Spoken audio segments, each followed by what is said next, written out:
পটল আলু তো অনেকভাবেই খেয়েছেন, এভাবে একবার খেয়ে দেখুন, খেতে ভালো লাগবে। নিরামিষের দিনে রান্নাটাও খুবই জমে যাবে গরম ভাতের সাথে। খুবই সুন্দর একটা সুস্বাদু একটা রেসিপি পটল আলু। এটা আমি নতুন করে একটু নতুনত্ব আনার চেষ্টা করেছি। এইভাবে আমি করে নিজেও খেয়েছি এবং সেটা ভালো লেগেছে এবং আপনাদের সাথে সেটা শেয়ার করছি। এর জন্য আমি 200 গ্রাম পটল আর 150 গ্রাম আলু নিয়েছি। আলুটাকে আগে নুন দিয়ে সেদ্ধ করে নিয়েছি, পুরোপুরি নয়, হাফ আমি বয়েল করেছি। পটলটা একটু বেশি নিয়েছি। পটলটা ভালোভাবে নুন হলুদ দিয়ে আমি সর্ষের তেলে 3 চামচ সর্ষের তেল দিয়েছি,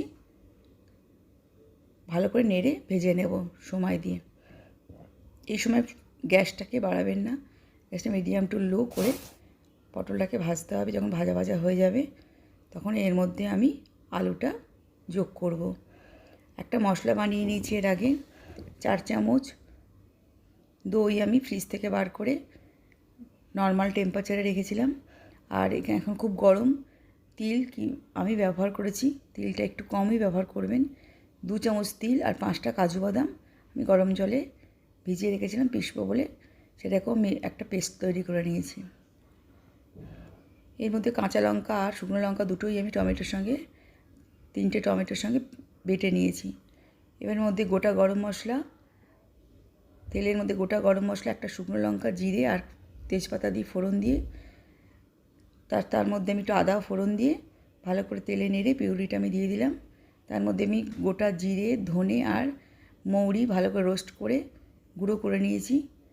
তার মধ্যে 1 চামচ ধনে, 1 চামচ জিরে, অল্প হলুদ দিয়ে একটা পেস্ট বানিয়ে নিলাম। আপনারা এই পেস্টটা না বানিয়ে এভাবে শুধু যদি দিতেন তাহলে দেওয়া যায়, কিন্তু শুধু দিলে টেস্টটা অতটা বাড়বে না এবং প্রতিটা জিনিস সুন্দরভাবে মিশবে না। আমি এভাবে করলে রঙটাও সুন্দর লাগবে, টেক্সচারটাও সুন্দর হবে। এভাবে আমি গুলে ভেতর টমেটো পিউরির মধ্যে দিয়ে দিলাম। এখানে আমি এই রান্নাতে ঘি ব্যবহার করব না। যদি ভালো লাগে খেতে তবে 1 চামচ, পুরোপুরি দেবেন না, অল্প একটু দেবেন। আমি এভাবে আরও খানিকক্ষণ গ্যাস কমিয়ে গ্যাস বাড়িয়ে এভাবে আরও খানিকক্ষণ নাড়াচাড়া করার পর আমি এর মধ্যে 1 বাটির মতন জল দিয়ে দিলাম, অল্প লবণ এখানে মিশিয়ে দিলাম। আর আমি এখানে 2 চামচ চিনি ব্যবহার করেছি। খুব ছোটো ছোটো চামচের চিনি 2 চামচ ব্যবহার করেছি, বড় বড় চামচের না। এভাবে যখন ফুটে এলো তার মধ্যে আমি যেটা কাজু বাদাম আর তিলটাকে বেটে রেখেছিলাম ওই পেস্টটা আমি অ্যাড করে নিলাম। নিয়ে আরও আমি কিছুক্ষণ 10 মিনিট আমি আঁচ কমিয়ে ওটাকে ফোটালাম। এইভাবে যখন 10 মিনিট পর ফুটে গেল, ঝোলটা কমতে শুরু করেছে, এবং হাফ চামচ আমি গরম মশলার মধ্যে যোগ করলাম আর লাস্টে আমি দইটা যোগ করবো। এভাবে রান্নাটা করলে খেতেটা খাবার, ভাত, রুটি, পরোটা সবার সাথেই মানাবে। এই রান্নাটা যদি বেশি কালার করতে চান তাহলে কাশ্মীরি মির্চিটা ব্যবহার করতে পারেন বেশি করে। এখানে দইটাও দিয়ে দিলাম এবং প্রতিটা স্বাদ পটল আলুর মধ্যে ঢুকেছে। পটলগুলো খুব নরম এবং খেতেও খুব সুস্বাদু হয়েছে রান্নাটা।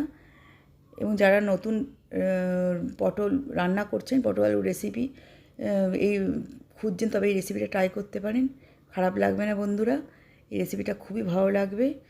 আর আপনারা যদি চ্যানেলে নতুন হয়ে থাকেন তাই সাবস্ক্রাইব করবেন, কমেন্টে লিখবেন কেমন লাগলো, লাইক করবেন। ভালো থাকবেন, সুস্থ থাকবেন।